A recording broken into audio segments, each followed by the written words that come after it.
Évidemment, la première réaction, c'est de me foutre de sa gueule. Tu vis pas toute une vie avec 100 000 $. Ça marche pas, les gars. Ça marche pas. Et à un moment donné, ça va péter, tu vois. En fait, ça devrait déjà devenir un sujet d'école. Salut les gars. Je vais changer un peu de format de vidéo. C'est un truc que je voulais faire depuis longtemps, juste par les facecam. Pour trois choses. La première, c'est travailler l'aisance à l'oral. C'est un truc que beaucoup de gens n'ont pas, que moi j'essaye de vraiment bosser le plus possible. C'est un asset qui sert beaucoup et que peu de gens négligent, enfin beaucoup de gens négligent, pardon. La deuxième raison, c'est que tout ce que je vais faire, je vais laisser une trace. Même si c'est un peu honteux, enfin bref, peu importe, je vais laisser une trace et ça c'est super cool. Et troisième, c'est que je prends un pari que monter une audience sur le simple fait de juste avoir raconté ses expériences, etc., dans 5-10 ans, c'est ce qui va valoir le plus cher. Parce qu'avec la montée de l'IA, en fait, on pourra créer des gens de toutes pièces, ça va être de mieux en mieux. Donc en fait, les gens, ils auront pratiquement plus confiance dans ce que les marques vont donner. Donc créer une notoriété, une place forte sur les canaux digitaux, donc à savoir les réseaux sociaux, et YouTube en fait partie. Je pense que c'est un pari à prendre maintenant, parce que les gens auront beaucoup plus confiance en quelqu'un qu'ils ont vu évoluer sur 5-10 ans, plutôt qu'un mec random qui sort de nulle part, qui aurait pu être créé par IA, etc. Donc à la fois pour créer des projets, ça va avoir un poids énorme, et voilà. Donc le concept de la vidéo il est très simple, c'est un truc que j'ai piqué à Malik. Malik, si tu regardes la vidéo, voilà, salut, big up à toi. J'ai noté plusieurs choses, enfin je note beaucoup de choses dans mes notes sur iPhone, des trucs qui me passent par la tête et je me dis en fait j'en traiterai dans une vidéo. Et donc en fait ça fait plusieurs sujets de vidéo en une. Je trouve ça sympa. Pour le moment ça me plaît, je vais faire comme ça. Et voilà. Premier sujet, j'ai un pote qui me contacte qui me dit que je veux me lancer dans le trading. Alors évidemment, la première réaction, c'est de me foutre de sa gueule. mais c'est pas bien. Parce que en fait, le trading, c'est un business comme un autre. Tu peux réussir en trading. Je dis pas que c'est impossible. Pour moi, tout est possible. C'est encore des paillettes données aux gens. Et ça fait le lien avec le deuxième sujet que je voulais donner, c'est que faut pas choisir un business en se disant je vais devenir riche très rapidement. Devenir riche, c'est possible. Mais tu peux devenir aussi très pauvre. Ce que je veux faire passer comme message, c'est que en fait, ça va prendre des heures, mais de fou. Et les gens ne se rendent pas compte. Parce que le message, il a été clairement modifié, en fait, sur les réseaux. On voit des mecs qui réussissent très vite, enfin, du moins, c'est ce qu'ils nous font croire. Et le message est complètement modifié. C'est démarre ta boutique et deviens rentable et fais 10K par mois en 30 jours. Fais ton premier trade et gagne tes 10 premiers 1000 euros en l'espace de 2 mois, 1 mois, enfin bref, peu importe, ça dépend de la promesse du mec. En fait, je dis pas que ça peut pas vous arriver, parce que ça peut arriver, c'est la vérité. Mais t'as 0,00001% de chance. C'est de la chance, tu vois. Et la chance, ça te sourit une fois. Ok, allez, admettons que on va dire que tu fais un gros coup. Tu gagnes 50 000, 100 000 euros. Ou 100 000 $, peu importe. Tu vis pas toute une vie avec 100 000 $, tu vois. Enfin, c'est pas possible. Comment tu répliques ce succès-là? Comment tu le répliques? Et ce n'est que avec de l'entraînement, ce n'est que avec de la patience, c'est parfois aussi encore de la chance, et c'est du travail de fou. C'est du travail de malade. Il y a beaucoup de gens qui se lancent en e-commerce. Moi, j'ai fait l'erreur de me lancer dedans en croyant que ça allait comme ça du jour au lendemain. C'est faux. C'est une horreur. Faut voir les nuits et les journées que j'ai passées à m'arracher les cheveux. C'est ouf. Il y a une multitude de choses à comprendre, à connaître. C'est colossal en termes de boulot. Colossal. Je dis pas que tu peux pas y arriver en peu de temps, ça peut marcher, tu vois, mais encore une fois, on revient à ce que je te disais avant, c'est comment tu vas répliquer le succès, quoi. Et ça, ce n'est que du boulot, du boulot, du boulot, du boulot, et de l'expérience. Politique et politicien. Vaste sujet. J'en parle de moins en moins sur Twitter, parce qu'en fait, ça me saoule. Je comprends pas comment les gens peuvent pas ouvrir les yeux. C'est... Je vais passer pour un complotiste, mais je m'en fous à la limite. Mais comment tu peux pas prendre conscience de tout ce qui se passe, quoi? C'est marqué, quoi. Et n'importe quel bord politique. Moi, je suis libéral à fond. Donc, et il n'y a aucun parti politique qui est libéral. Ils sont tous à fond dans le social. Je dis pas qu'il faut pas un peu de social, mais c'est grande majorité que ça, du social, de la limite communiste. Ça marche pas, les gars, ça marche pas. Bon, passons au sujet, mais politique et politiciens. Il faut savoir que c'est des mecs qui ont fait des écoles où il n'y a que de l'entre-soi. Que ça. C'est que ça. Ils sont en haut, dans leur tour d'ivoire, ils en ont rien à foutre du peuple. Et le peuple, c'est moi, hein, c'est pas du tout stigmatisant. Et ce qu'il faut savoir, c'est que... Enfin, ce qu'il faut comprendre... Enfin, en fait, il y a juste à ouvrir les yeux. Je veux dire, la gauche, là, pour ne citer que, ils disent à tout le monde de serrer la ceinture, de t'accélérer, etc. Et tu les vois voler en classe business, à dormir comme des pachas, tu vois. Ah. L'autre, là, qui a été sur son yacht, là, pour les vacances de son père. Enfin... C'est la première à taper sur les gens qui gagnent un peu d'oseille et tout. Enfin, je veux dire... Marine Le Pen qui veut taxer les super profits total. Enfin, t'es censé être à droite, quoi. Enfin, je veux pas rentrer dans trop de débats politiques, mais... Parce que d'ailleurs, tu ne connais pas tant que ça, mais... Enfin, c'est obvious, tu vois. Ils se foutent de la gueule des gens et ils ne pensent qu'à eux. Ils ne pensent qu'à eux. Quand tu vois que Marine Le Pen peut se présenter avec un bracelet électronique, enfin, tu... Et on est où? On est où, en vrai? T'as pas le droit de garder des enfants, mais par contre, être présidente d'un pays, pas de problème, tu vois. Enfin, en fait, il n'y en a pas un pour attraper l'autre, ni la gauche, ni la droite, ni le centre. C'est grotesque. C'est grotesque. Il y a des... Mais même avec les incendies qu'il y a eu en Gironde, on n'a pas de Canadair.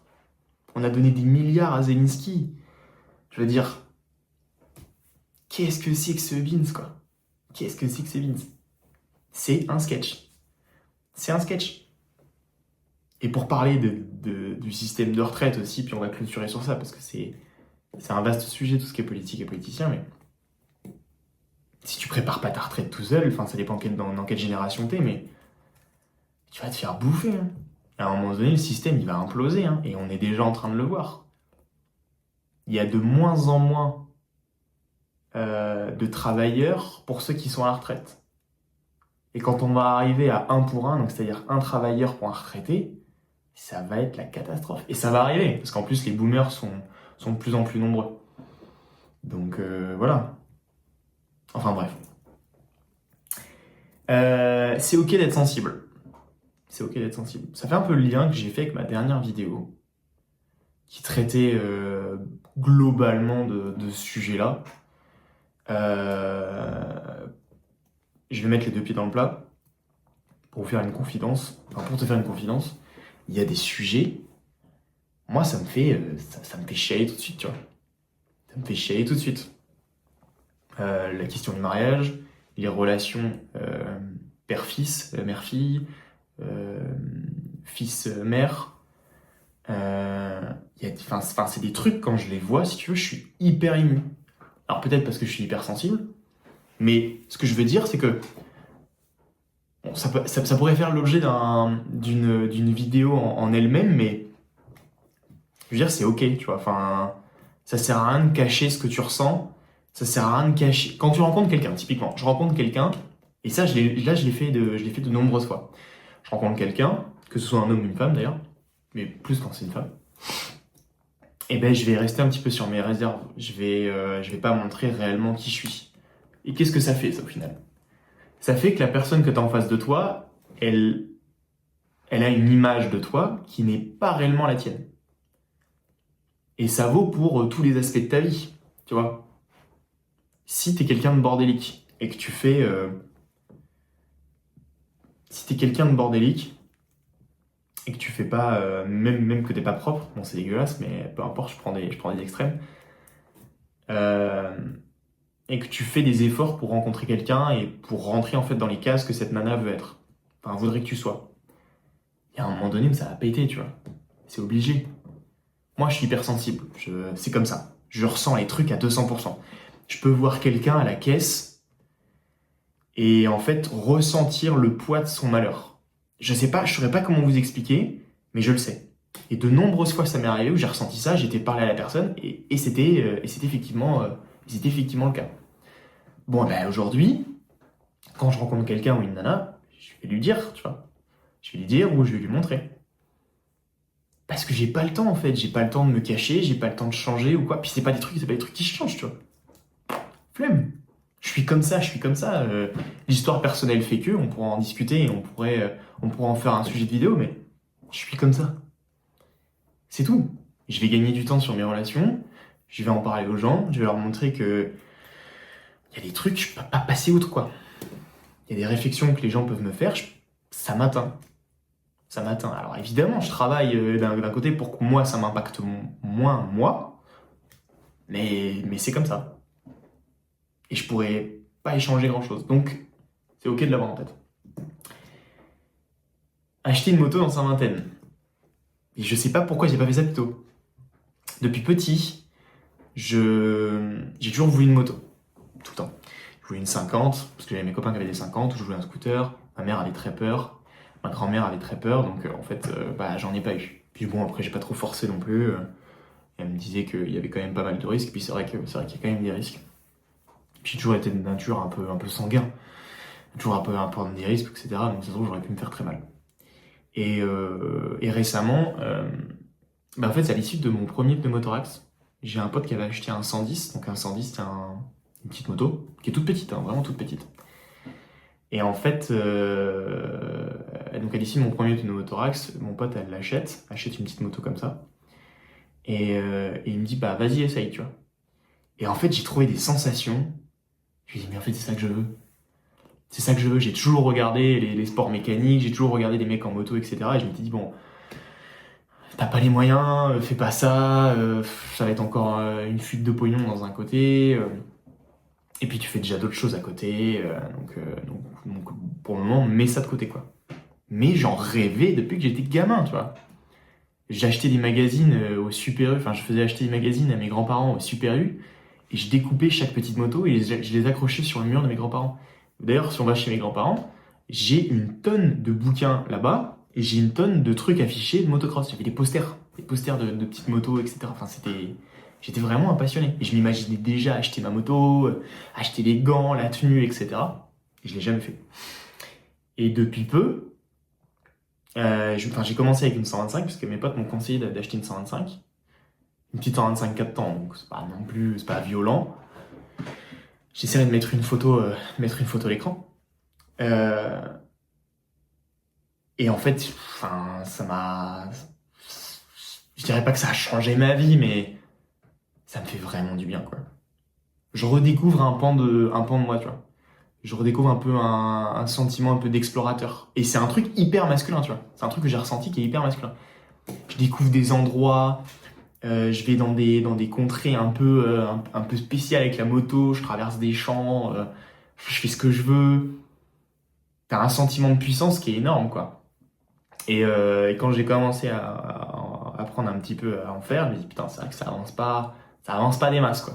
Je crois que je devais aller à, si je prenais 70 grand max avec, ça suffisait, quoi. Et puis je me suis dit, bah, je vais commencer à regarder autre chose. Et en fait, en l'espace de un mois, j'en ai acheté deux. Et là, en fait, je me retrouve avec un 2,5 CRF, typé enduro. Et putain, le pied, quoi. Je vais n'importe où, je fais n'importe quoi avec. Enfin, je l'ai pas beaucoup essayé parce que j'ai fait un deuxième pneumothorax. Je suis chez moi que depuis une semaine. J'étais hospitalisé encore une semaine avec un drain dans le poumon. Enfin, c'était encore un moment assez particulier, mais bon, peu importe. Donc là, je recommence tout juste à en faire. Hier soir, j'étais faire une petite balade. Mais putain, quel pied, quoi. Donc si t'as les moyens de t'acheter une moto, je te jure, c'est le top. Et d'ailleurs, quand je me suis séparé de ma copine là, en mars, je suis sûr que si j'avais eu ma moto, bah j'aurais pas vécu la rupture pareil. Alors je dis pas que c'est un remède miracle, mais en fait ça te permet d'extérioriser et d'être focus sur un truc, t'es concentré, enfin tu passes vraiment des bons moments quoi. Ah bah justement, j'allais mettre hospitalisation. Donc j'ai été hospitalisé encore une deuxième fois pour un pneumothorax. Donc pour ceux qui savent pas, enfin si tu connais pas le pneumothorax, en gros c'est le poumon qui se décolle de la plèvre. Je dois avoir une fragilité en fait en haut du poumon là. Savoir pourquoi ça se déclenche maintenant. J'ai toujours fait du sport, j'ai toujours été un peu casse-cou, etc. Mais ça se manifeste que maintenant. Donc je pense qu'il y a un peu de cigarette aussi. Je veux pas me l'avouer, mais je dirais qu'il y a un peu de ça. Et donc du coup, bah, soit ton poumon il se recolle tout seul, mais t'as peu de chance. Surtout que, en fait, moi à chaque fois que j'ai été hospitalisé, je sentais mon poumon qui se baladait, quoi. C'est vraiment pas agréable du tout. C'est une horreur, vraiment, c'est... Bref. Et donc du coup, ils ouvrent un petit peu, ils passent un drain, donc en fait c'est un petit tuyau qui vient aspirer. T'es branché au mur dans la chambre. Donc évidemment, tu bouges pas de ta chambre. Ça va de soi. Et donc ça va aspirer l'air qui est entre le poumon et ta plèvre et ça va coller ton poumon à la plèvre et t'es censé cicatriser. Donc ça, je suis resté une semaine. Et donc là, je suis rentré chez moi. Je dis, allez. Claude Code. Bon, on vit un truc de fou. On vit un truc de malade mental. J'ai fait que ça à l'hôpital de regarder les mecs qui font de d'automatisation, qui créent des agents IA, en fait, qui cèdent, qui externalisent une partie de leur business grâce à Claude Code. Et en fait, je sais pas comment vous dire, je sais pas comment te dire, je comprends pas comment, en fait, ça devrait déjà devenir un sujet d'école. Tu peux tout faire. J'ai deux secteurs d'activité, c'est l'e-com et une petite partie de bâtiment. Et en fait, j'ai commencé à... En fait, j'ai une problématique, c'est de trouver des clients sur cette partie-là. J'ai fait faire une landing page avec un questionnaire. Donc, c'est-à-dire que là, je vais envoyer du trafic sur cette landing page-là. Donc, c'est-à-dire que je vais envoyer du trafic sur une page. Les gens, quand ils vont arriver sur cette page, ils vont pouvoir répondre à un quiz. Et de ce quiz-là, tu vous donnes les informations pour avoir accès à une information du quiz. Donc en gros, l'information du quiz, c'est combien te ferait économiser, quel est ton retour sur investissement de l'intervention que je vais faire.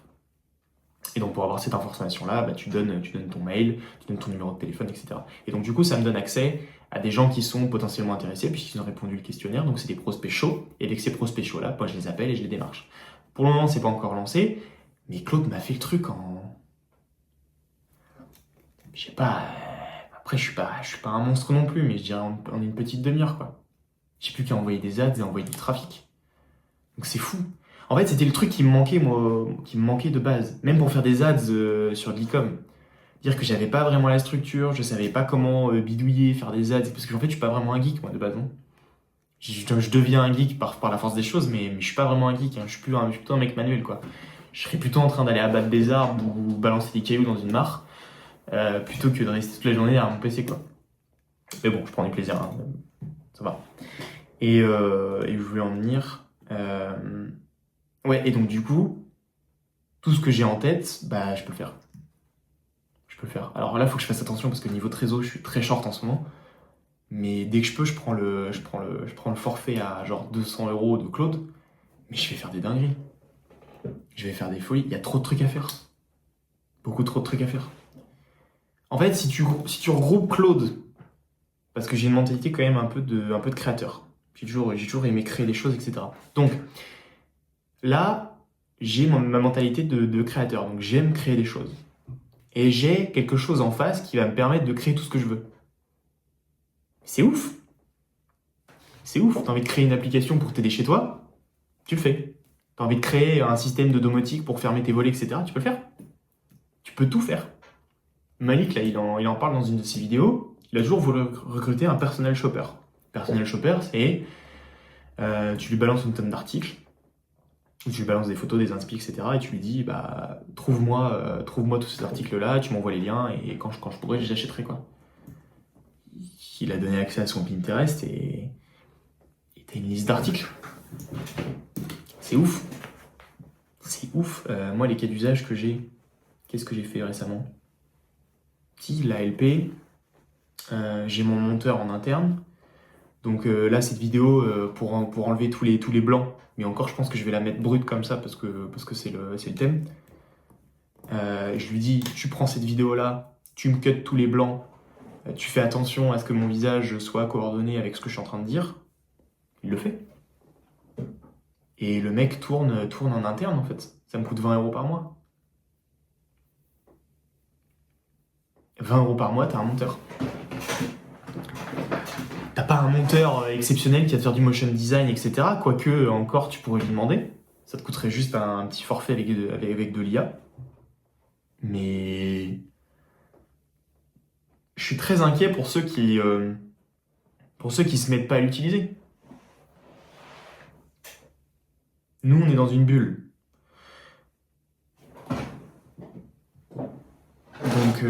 Donc on y a accès très rapidement. Et de manière très simple. Mais waouh, c'est chaud. C'est chaud. Voilà, globalement ce que j'avais à vous dire. J'essaierai d'en sortir un peu plus des vidéos comme ça, parce que je trouve ça cool. Balancez-moi les likes, des commentaires, etc. Parce qu'évidemment, ça fait plaisir. Pareil, s'il y a des sujets sur lesquels vous voulez que j'aborde, why not? Pourquoi pas? Et on se retrouve dans la prochaine vidéo. Ciao!